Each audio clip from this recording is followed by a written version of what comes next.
The Perry Poke is one of my favorite Skagit casts.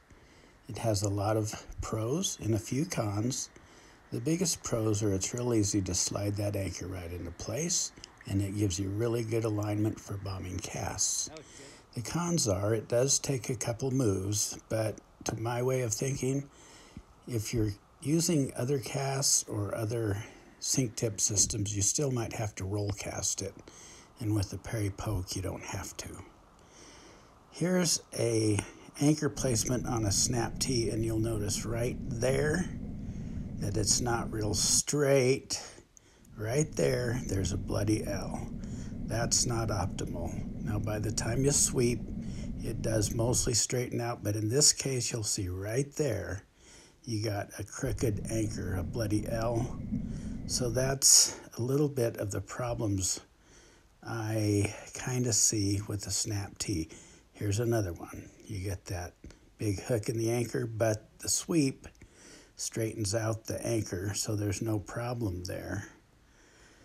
Now in this cast, he's working on a softer anchor.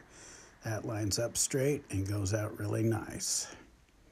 So with the Perry Poke, we get that good anchor placement right there. We dump our line, sweep laterally, which begins the peel, and our angle of the sweep, the rod tip path, I like this angle, not too flat. I don't like it flat and then coming up at the end. That is the problem most casters have. Beginning and intermediate, here's what happens. You get too flat and then come up at the end, and then you hesitate, and then you have to pry the whole line out of the water instead of just the light anchor. So that's why I like a little bit steeper angle on the sweep, and if you try it, it might help you. With a steeper angle, you can slow down and get a really nice sweep and not panic and just anchor just the sink tip, just like that. Here's another poke. Anchor just the sink tip. Another snake poke. Plop that baby right next to you. Out and around. And cast it using just the fly and part of the sink tip for the anchor. Here we have a wide casting angle. That's just what I want. If your casting angle is wide, that keeps you from throwing tailing loops, and it lengthens your stroke.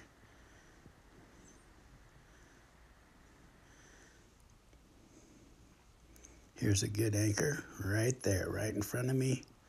Peel around. Shorter cast. Here I'm going to punch this cast and get, see that is a tailing loop, or it has a tailing loop tendency because I punched it too hard. Might have had a little bit narrow casting arc. I know. Yeah, it was a weird cast. There's that anchor placement. The peel begins immediately, and I almost fall down. Okay, for shorter cast, I really prefer the single spey. Okay, this is crazy. Watch the fly up over in front of the sink tip and then just do weird stuff and finally turn over halfway decent, but it's totally flying everywhere on this cast. The turnover wasn't all that great, but I'll go ahead and fish it out since the fly technically landed in front of the line and sink tip. I did want to say a few things about the snap tee or the circle C cast, which are good casts and very popular. Beautiful anchor placement by Charlie in the snap tee cast, by the way. Anyway, I don't feel real comfortable doing the snap tee. It always feels weird to send that fly above my head. But that's just me. The other thing is, I think it makes people's line twist sometimes if that's all they do on the same side.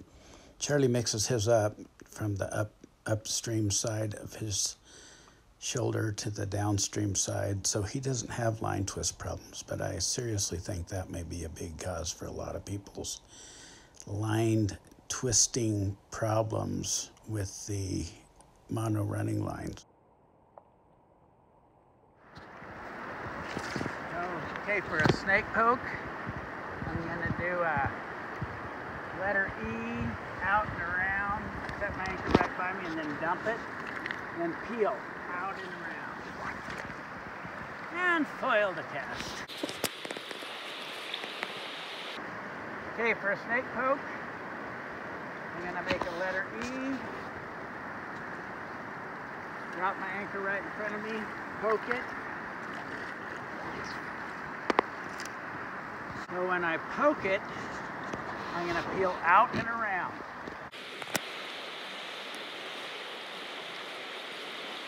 I'm going to do the slow, smooth letter E that plops my anchor right in front of me. Poke it, out and around. Am I still on? Yep. Okay, 300.